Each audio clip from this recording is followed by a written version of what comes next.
Com a palavra o relator para a leitura do parecer. Pois não, senhor presidente, nos referimos aqui ao projeto de lei 231 e lerei o parecer da Comissão de Constituição e Justiça. É isso, presidente?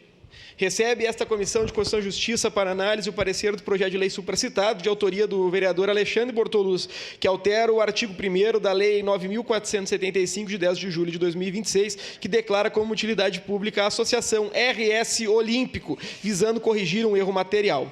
O autor fundamenta que a referida lei fora sancionada com CNPJ diverso do utilizado pela associação, tratando-se de erro material que pode ser sanado por meio do presente projeto de lei de alteração. É breve o relatório. Consultando o termo de propositura, verifica-se tão somente a alteração no número de CNPJ da associação, alteração que atende aos